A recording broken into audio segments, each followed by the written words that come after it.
Good afternoon, and welcome to our webinar on closing evidence gaps in clinical prevention. I'm Tracy Liu, the Director of the Division of Research, Kaiser Permanente, Northern California, and I had the privilege of chairing this committee for the National Academies of Science, Engineering, and Medicine. Next slide, please.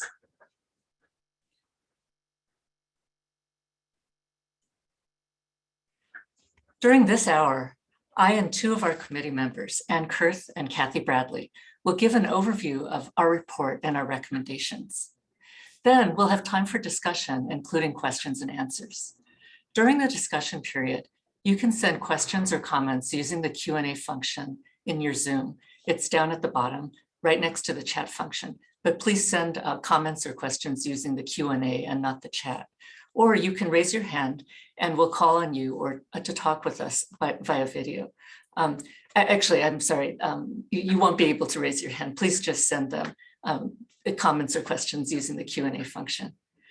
I'd like to acknowledge here that we have staff members from the Office of Disease Prevention of the National Institutes of Health and from the Agency for Healthcare Research and Quality with us as well, and they can participate in the discussion as well. This report reflects the consensus of a wonderful set of committee members, and I'd like to show them to you here. So next slide, please. We had a committee of 12 experts from multiple disciplines, including Kathy Bradley, Ted Ganiatz, Yen Huang, Preeti Kochar, Ann Kurth, Tianjing Li, Venkat Narayan, Wanda Nicholson, Elizabeth Afili, Nico Pronk, and Bob Wallace. Myself, Ann, Wanda, and Bob are former members of the U.S. Preventive Services Task Force. Here I'd also like to acknowledge our outstanding National Academies staff who worked with us. Kathleen Stratton, our Senior Program Director, Alexis Wojtowicz, Asia Coltrane, and our Senior Board Director, Rosemarie Martinez, as well as many other staff of the National Academies. Next slide, please. The committee was charged with two major tasks. One was proposing a taxonomy to consistently describe evidence gaps in clinical prevention research. The second, more broadly, was to propose ways for research funders and guideline committees to facilitate research to close gaps in prevention. Next slide, please. The U.S. Preventive Services Task Force has been making internationally influential recommendations on clinical preventive services for more than 30 years. The task force follows a rigorous, structured process to assess evidence and come to recommendations. When sufficient evidence exists, the task force gives a letter grade recommendation of A, B, C, or D. But if insufficient evidence exists, the task force issues an insufficient evidence statement. And this is the situation for many preventive services.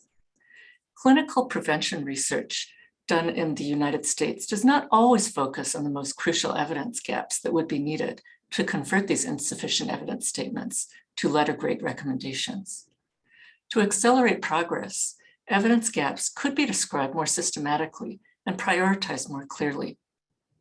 So the Agency for Healthcare Research and Quality and the National Institutes of Health Office of Disease Prevention sponsored this work to help the task force, research sponsors, and all involved in clinical prevention to accelerate and facilitate progress in this area. Next slide, please. We wanted to give a map of some of the partners in clinical prevention and research. We have guideline committees, including the U.S. Preventive Services Task Force, but also there are other guideline committees, including the Community Preventive Services Task Force hosted at CDC. There are many research sponsors in this area. NIH funds the bulk of prevention research in the United States, but the Agency for Healthcare Research and Quality, the Patient-Centered Outcomes Research Institute, CDC, and many other sponsors have important roles to play.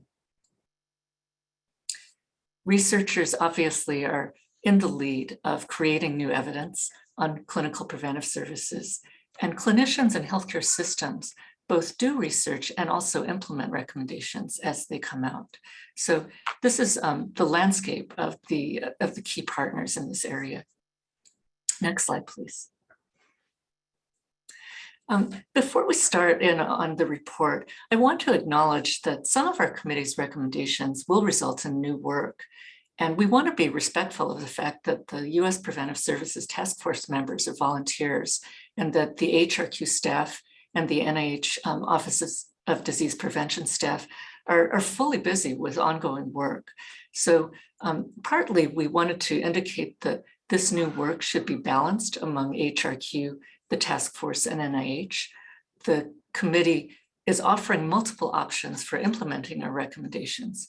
And at the end of the day, we understand that the key parties involved in this effort will collaborate together to determine really the best ways of implementing our recommendations. We also understand that more resources will be needed to accomplish some of these important recommendations, and we've recommended that as well. Next slide. So as an overview, our recommendations and report are grouped into 3 sections. And if you'd like to keep track, we have 8 recommendations. These fall into these 3 general areas. First, using the taxonomy to characterize evidence gaps. Second, more generally, how to foster more clinical prevention research, particularly on the highest priority evidence gaps. And third, other recommendations to help advance the work of the U.S. Preventive Services Task Force and other clinical prevention guideline developers. So with that, let me look to my colleague, Ann Kurth, and invite you to review the recommendations in this first category. Thanks so much, Tracy. I'm Ann Kurth. I'm Dean of the Yale School of Nursing, a member of the task force, and a previous member of the U.S. Preventive Services Task Force, member of the committee, I should say. So recommendation 1, fairly straightforward. We designed the tool to be usable by USPSTE, and we hope that it becomes incorporated into their methodologies, as they have done such a lovely job of doing and publicizing over the years. So we do hope that it is available and applied in order to move forward the needle on not only identifying, but addressing evidence gaps. Next slide, please. Yes, so as we look at the flow of using this tool, there is an interactive graphic, which you can see there on the URL, but it basically walks through an algorithm of reviewing of evidence that happens by the task force, characterizing the evidence gaps using relevant taxonomies, and we'd spent a great deal of time looking at existing and applying a taxonomy, and then the development of the research agenda, which is the ultimate goal. Next slide, please. So review of evidence, of course, the task force with its EPCs also does a very thorough job of using systematic reviews of evidence about the specific preventive service in order to develop the recommendation statement. Information is also gathered as needed from other stakeholders, and that is a well-trod approach to the review of evidence. Next slide, please. Applying then the relevant elements of the taxonomy, there are really 3 buckets of areas in which there may be an evidence gap. One is foundational, the other is an analytic framework, and the final is dissemination and implementation taxonomy, and we'll come back to each of these now. Next slide, please. When we think about gaps in foundational knowledge in the literature, this could be definitions, the very definitions of a particular condition, the ways of naming it and identifying it, the natural history of the disease process, what are the relevant and specific preventive services that may pertain, development of standards of treatment, and then, of course, psychometric properties of the various measurements and outcome tools. Next slide, please. So here you see, for example, the analytic framework that is always identified with the task force's recommendation statements, and this is around the area of behavioral counseling interventions, for example. Next slide, please.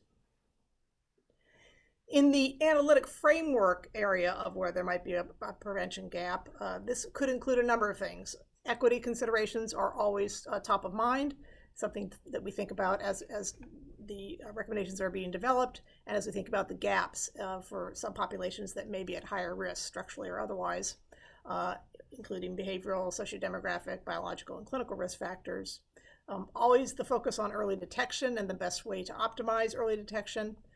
Thinking about intermediate outcomes in the pathway of treatment and where the pros and cons of that treatment might exist in terms of morbidity and mortality.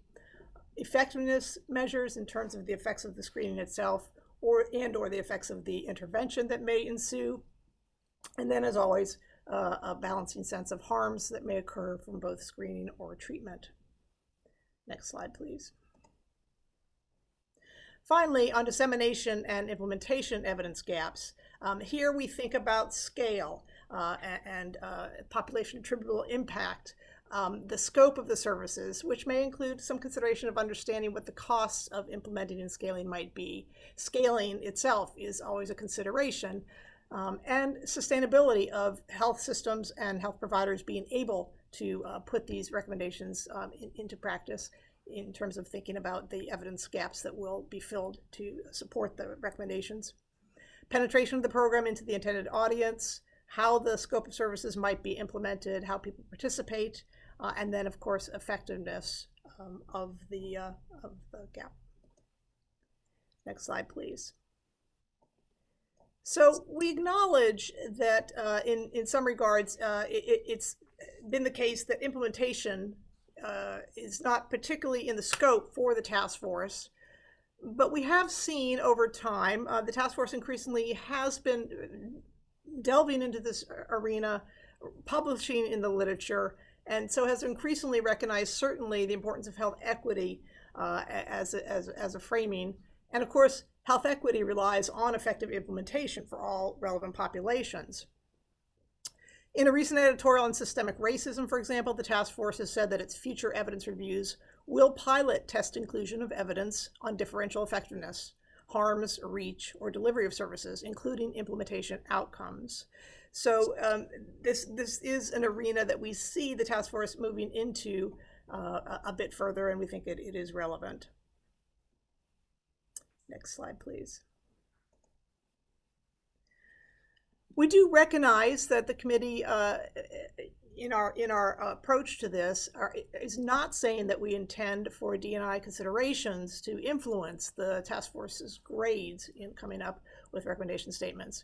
We understand and appreciate deeply that this addition of focusing on implementation as well as equity, of course, will take more time and therefore would need more resources to be fully implemented.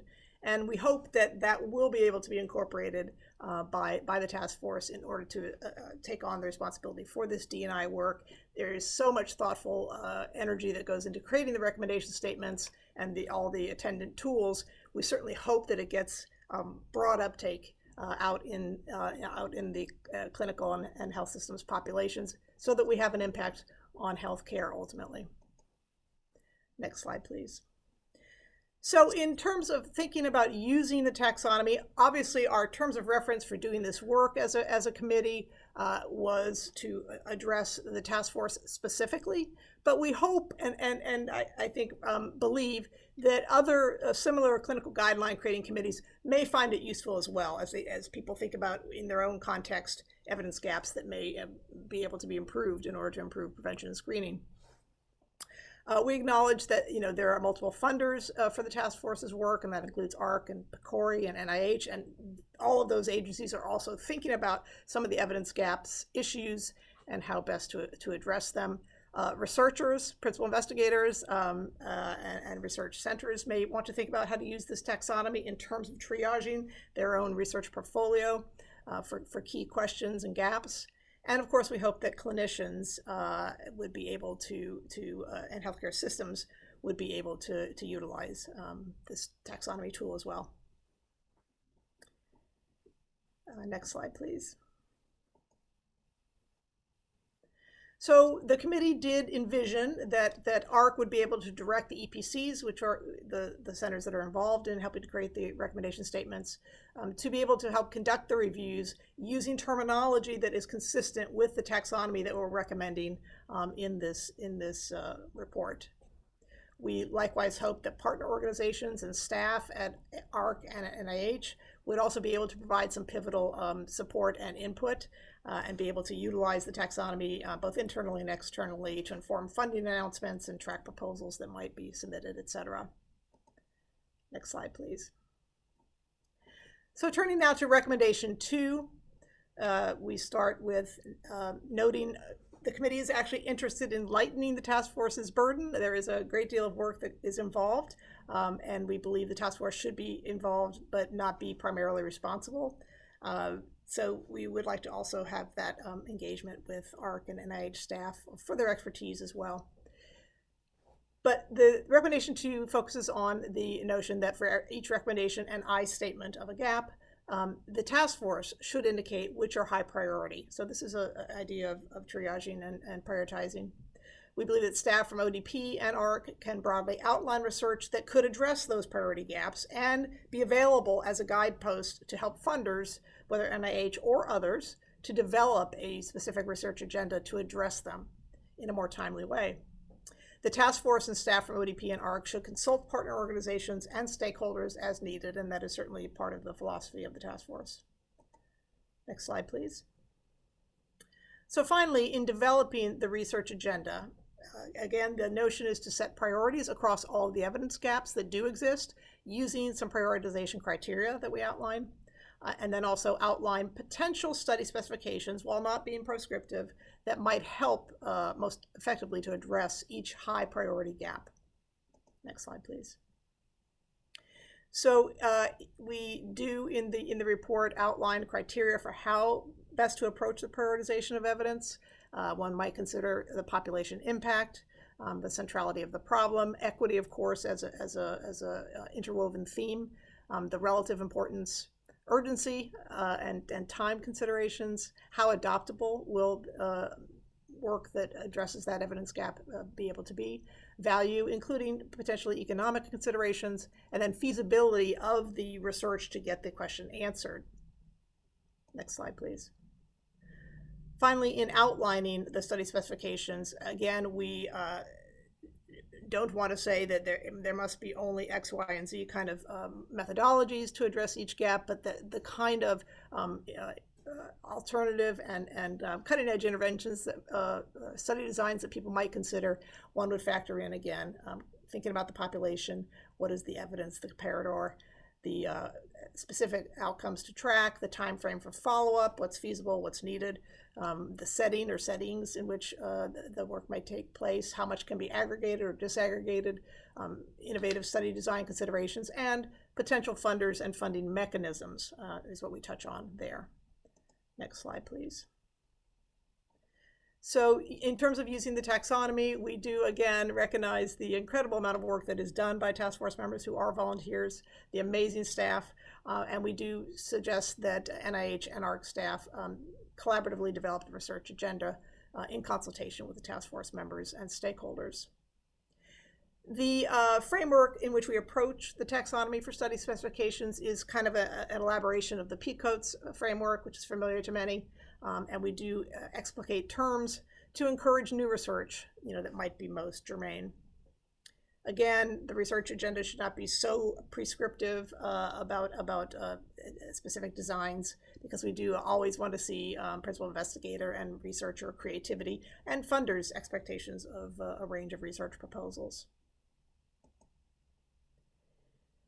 Recommendation 3, NIH and AHRQ should make this taxonomy available and accessible on their websites, integrate and utilize the taxonomy terms in their own products and work, use the phrases in relevant publications in different venues, which certainly could include the task force's recommendation statements themselves, but funding calls and grant and contract awards are other areas. And finally, we do believe that consistent use of these metadata as outlined in the taxonomy will provide a common language to stakeholders and encourage wider adoption and then therefore consistency in the use of the taxonomy. We believe that the taxonomy terms that we've outlined should be linked to the task force's recommendations and I statements, along with funding opportunity announcements that are germane, and that would be really crucial and helpful towards making that link between identifying the gap and being able to have evidence that accrues to address it. We also understand that this is a living and dynamic document or tool, and so to keep it fresh and relevant and usable, the taxonomy and the workflow attendant to it would need to be maintained, updated, and of course evaluated. I'll stop there and turn it over to my colleague. Okay, hello everyone. I'm Kathy Bradley and I'm the Associate Dean for Research at the University of Colorado School of Public Health, and I'm also the Deputy Director of the University of Colorado Cancer Center. And I will present the next set of recommendations from our committee that are specifically related to research. Recommendation 4 is directed toward funders, NIH and PCORI in particular. The committee felt that it was essential for these funders to set aside funding specifically to address high priority evidence gaps identified by the USPSTE. Designated funding is one of the best ways to prioritize and support moving the research forward on closing these gaps. Next slide, please. Specifically, NIH and other stakeholders can work directly with Congress and HHS leadership to identify appropriate funding levels so that support for research aimed at closing to gaps can actually be conducted. And as would be expected, the research needed will be inherently transdisciplinary, and collaboration is needed. And often the funding level required to support this research could be substantial. Next slide, please. Recommendation 5 recognizes the needed collaboration between NIH staff, ODP, and AHRQ so that the appropriateness of support mechanisms are available and are specifically linked to the task force needs and tangibly linked to their website. Next slide. The committee strongly encourages that program announcements are specific to the high priority needs of the preventive task force. Clearly written, explicit announcements have the greatest chance of soliciting applications that are truly responsive. And we recognize the vital role of AHRQ and ODP staff.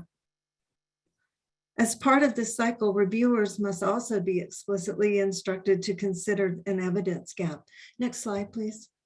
Study section members will need to be oriented specifically to the needs of the task force. And next slide. And finally, recommendation 6 encourages NIH and other funders to be creative and use funding mechanisms that encourage expediency and efficiency that are perhaps outside of the traditional investigator-initiated mechanisms. And finally, the next slide. We believe that this will increase the likelihood of scientific rigor, the responsiveness to the needs of the task force, and will expand and establish transdisciplinary NIH prevention interests that may require, and likely will, research networks, which we believe will be required to close these evidence gaps. So thank you, and I'll turn it back to Tracy. Thanks so much, Kathy. So I have the last two recommendations, and recommendation 7 is that AHRQ should fund research in how guideline developers and committees assess and evidence and issue clinical practice guidelines. Next slide. The backdrop for this recommendation is that there are actually often many different guidelines on the same topic that come to different conclusions and make different recommendations. And these guidelines emanate from different committees. So differences in these kinds of guidelines from different committees are informed by a variety of factors, including evidence, but also including who is included on a committee, how the committee deliberates, and the process of decision-making within that committee. So understanding how committees use information and make decisions is actually a very important topic. Our committee recommended that research on how groups make decisions may improve the consistency and the quality of guideline development more generally. Next slide. Our last recommendation is that the Agency for Healthcare Research and Quality should work with other relevant government agencies and key stakeholders to evaluate how effectively U.S. Preventive Services Task Force recommendations are implemented in real-world settings and to identify and address gaps in achieving the intended benefits. I want to take a pause here and just recognize that AHRQ and NIH, including NCI, already do fund research and implementation. And in making this recommendation, we, the committee, want to be cheerleaders for more of the same and for more explicit linkages and structure with the US Preventive Services Task Force recommendations. Next slide, please.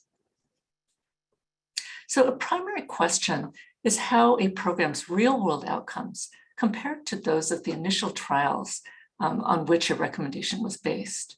And as we all know, the outcomes in the real world may differ due to differences in training of the personnel, differences in incentives for delivering the services, or simply having less funding and personnel resources in some areas versus others. This is a very important consideration for health equity. We recognize that real-world implementation of a program may in fact differ from that is evaluated in efficacy studies. And we'd love to see more emphasis placed on this topic. Next slide, please. So we'd like to point you to a few references. These first two are from the US Preventive Services Task Force, and they're recently published editorials on social risk and systemic racism. The third reference here is the consensus report that I think has been shared as a link already. And the last is another editorial from the US Preventive Services Task Force on what the task force is currently doing to consider and address systemic racism. Next slide, please. Finally, we just want to close the formal part of this presentation by thanking all of you, thanking our National Academies partners and our sponsors as well. You can download the free pre-publication PDF and the taxonomy terms at this link. The actual paper publication will be available by February 15th. And we really encourage you to explore the interactive graphic that, that will be available. And actually, I'm going to look at the chat and ask Kathleen or Alexis if they're able to make that link available to the participants via the Q&A function. So if you have additional, there is actually a JAMA viewpoint that that we've authored and that's going online today. So if you'd like the gist of our recommendations in a 2-page summary, you'll be able to look at that article as well. And finally, just want to indicate that if you have other questions or follow-ups, that Kathleen Stratton, our study director, will be the main contact for the ongoing conversation about this report and recommendations. All right, I'm going to take a little pause here and look at my chat and also at the Q&A. So at this point, we want to open the floor to questions and comments. If you have a question or a comment, please feel free to put it in the Q&A and we'll be able to see it there. So I see a question from Diane Harper that says, do you have the teeth to get the funding agencies to buy into this topic? I think it's a great question, kind of a provocative one. And I'm actually going to look to our sponsors. So I know that we have Arlene Bierman here from AHRQ and then Elizabeth Nielsen from the Office of Disease Prevention. And I think your perspectives from AHRQ and ODP would be really helpful on this. We're out here rooting for you. So please feel free to turn your camera on. And Arlene, let's look to you first.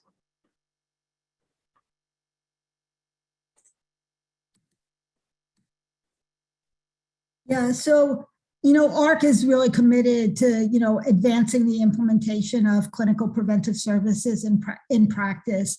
And, one of the things that we feel very fortunate about is that we're tasked under the Affordable Care Act through the Patient-Centered Outcomes Research Trust Fund to disseminate and implement evidence in practice. And we've taken the need to implement preventive services very seriously through our Evidence Now portfolio of interventions, among others. And we are actively working to implement many of the task force recommendations, including, cardiovascular risk reduction, alcohol use, et cetera. So, we welcome the shout out to the need for implementation.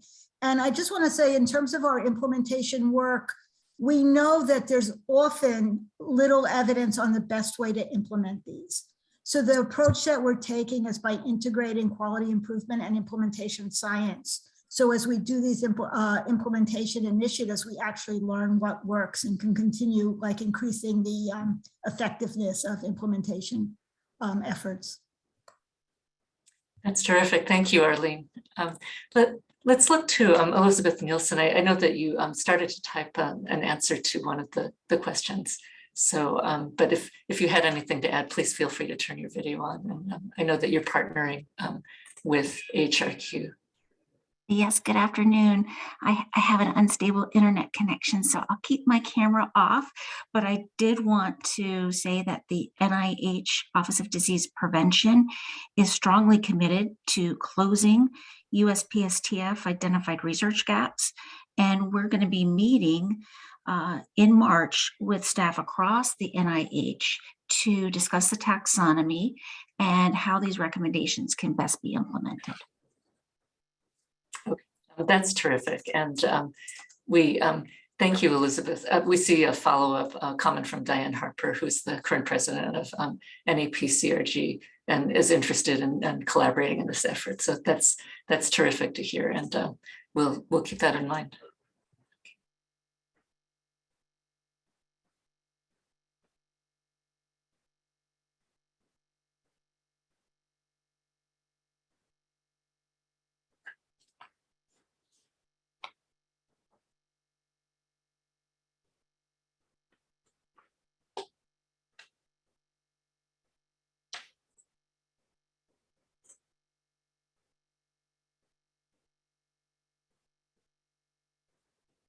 Okay, well, I'm looking at the Q&A and I see it's actually quiet.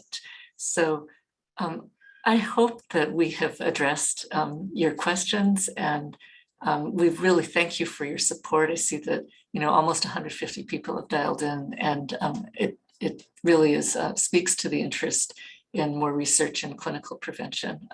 I see a comment from Donna Grand that the American College of Preventive Medicine would also welcome the opportunity to engage.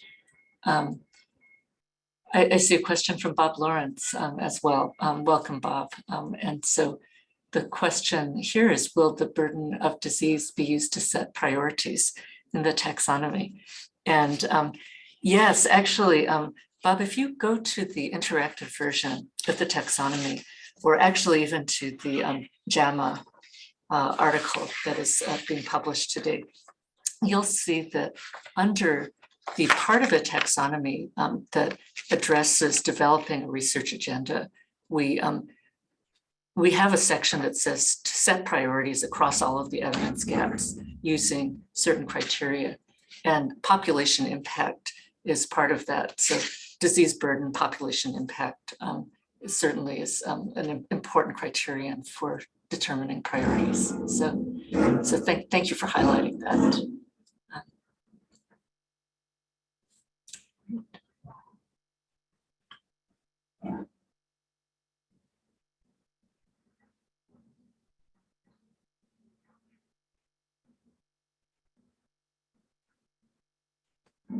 There's a question from Eve Reader, writer, that says, what does it take for a preventive intervention or screening tool to be funded by insurance once it has been given an A or B rating? And I actually may turn to others to help answer this question.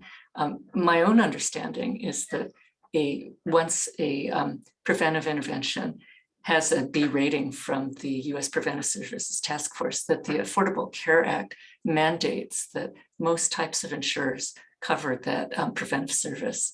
So I think that as one of our colleagues pointed out to us, this is actually one of the reviewers of the report. The U.S. Preventive Services Task Force has a very unique role in American public health, in that here's a panel of health experts, public health experts, whose recommendations in essence have the force of policy, almost the force of law. And so I think that it's a very, very powerful committee in a sense. Let me look to Anne or Kathy if you'd like to chime in on that. And, and you have served pretty recently, so.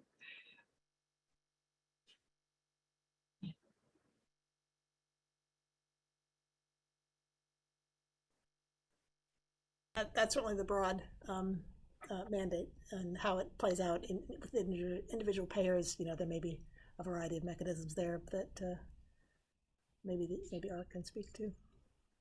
Yeah. And then beyond the existence of insurance coverage, there's all of the real world implementation issues that we've highlighted here. So thank you. Very good. Yeah, exactly. Having the Affordable Care Act there with their mandates, A and B recommendation puts a lot of teeth into it. I'm seeing I'm seeing a number of other questions here. There's a question on, would like a bit more detail on how the task force provides the preventive ratings. And I think that this is a very important question, but it's also well documented on the U.S. Preventive Services Task Force website. So let me look to Kathleen or Alexis, and if you could put in the answer, the link to the methodology web pages of the U.S. Preventive Services Task Force, I think that will be helpful for this question. Let me actually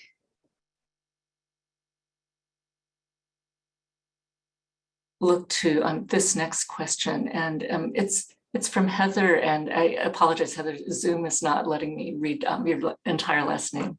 But the question is that disease burden information is often derived from national and regional averages. It can be possible to do more detailed studies of subpopulations to understand the representativeness of the enrollment targets, but marginalized and underserved patient populations are often lost in the averages.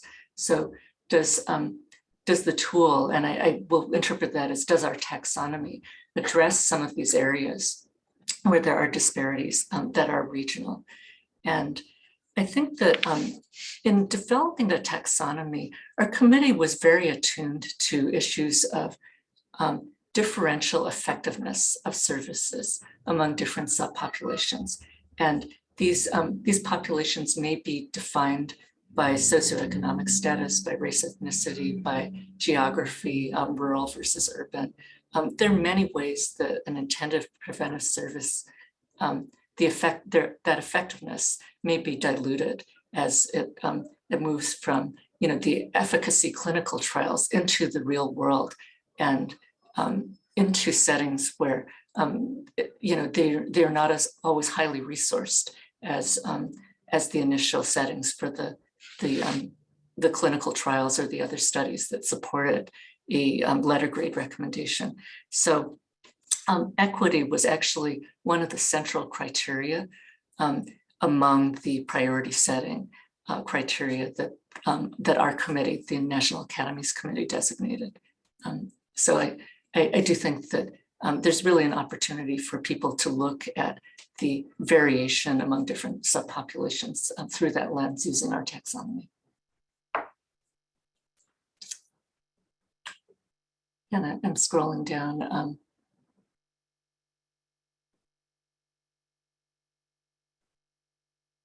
Yes, so Chris Riegel is pointing out that most insurance providers are required to cover beginning 1 year after a recommendation is made. So just pointing out that a recommendation made today would not necessarily be covered by insurers until January 1st of 2024. And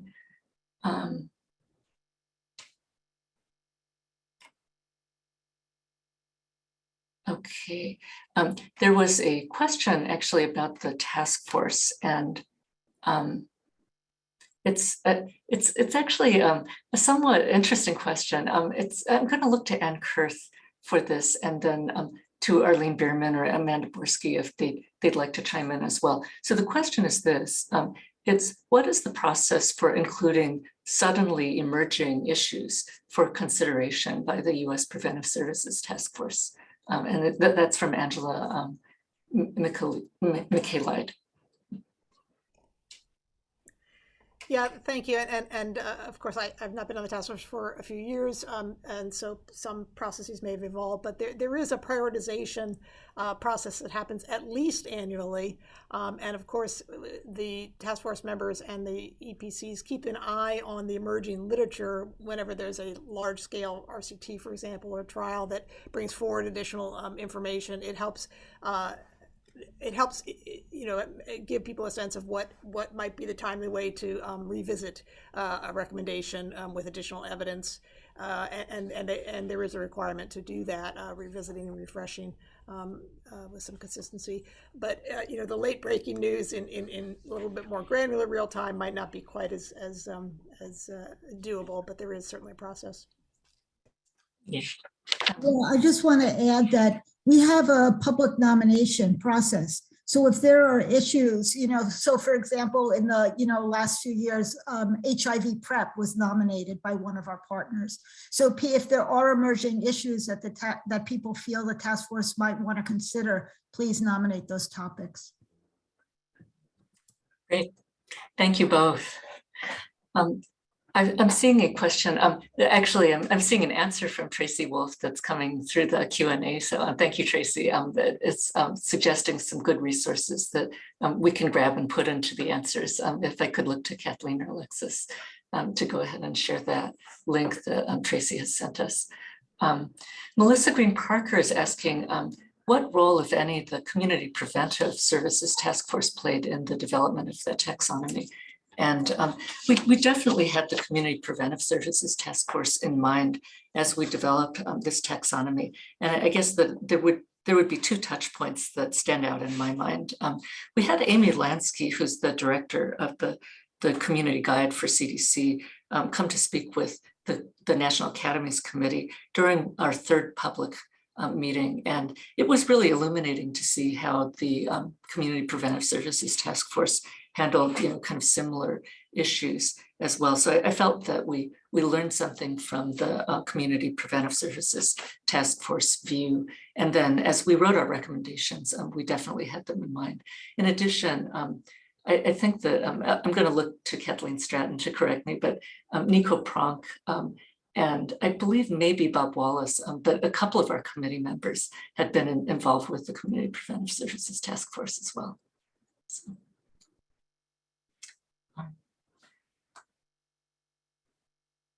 And Kathleen, take yourself off mute. Sorry about that. That's correct that Nico had been on the Community Guide. Yes. Yeah, that's great. Thank you. So there are a few other questions. I'll just kind of keep going here. One question from Richard Hoffman is that it says, I appreciate the taxonomy addresses costs under dissemination and implementation. But my understanding is that the U.S. Preventive Services Task Force is not permitted to consider costs. What strategies would be required to be able to address the cost of preventive services? And I'll take a pass at it again. We'll look to Anne to chime in. My understanding is that actually the task force mandate does not prohibit the task force from considering cost. However, it traditionally has not been a factor that the task force focuses on in terms of making recommendations. It's not really included in the review of the evidence in a direct way in most of the deliberation processes. So I would agree, but I would also say that there, clearly the cost is a real life implementation issue, and we are pointing to some of these issues as ones that would be important for the task force to begin to at least be aware of. I think the task force also is moving in this direction. Anne, go ahead. I think you covered it. It's more directionality that we're sort of suggesting here. Yeah, that's great. Thank you. Bella Simon has asked, will the U.S. Preventive Services Task Force at some point provide recommendations on screening for high-risk populations? So, for example, an example would be prostate cancer screening among African Americans. And I think the task force actually already does and has been much more active in these domains. Again, let me look at Anne and list your perspective on this. Yes, that's correct. You know, there was in the development process trying to identify and appreciate some subpopulations for whom the recommendations may be more applicable. Yeah. And I see Arlene Bierman might be thinking, but it invites you to add anything if you'd like, Arlene. No, I mean, I think Anne said it, that we do. The task force does, and in AHRQ supporting the task force, look at which high priority populations and who's most at risk for certain services. And like you said, doing it more and more. Yeah, I was actually, I'll give you a little bit of historical perspective. You know, I was on the task force starting in 1998 for 4 years. And I'm actually really impressed at how the task force has evolved to address issues of risk and equity and to really try to tailor its recommendations.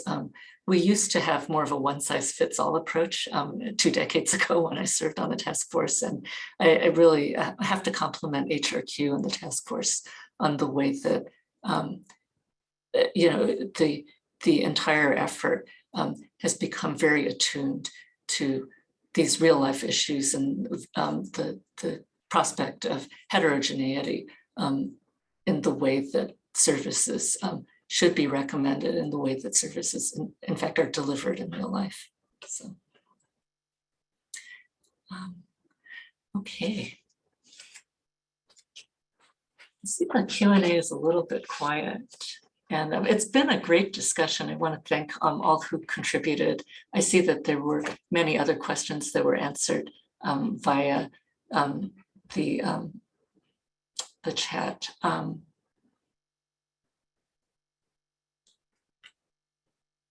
And I'm just going to pause and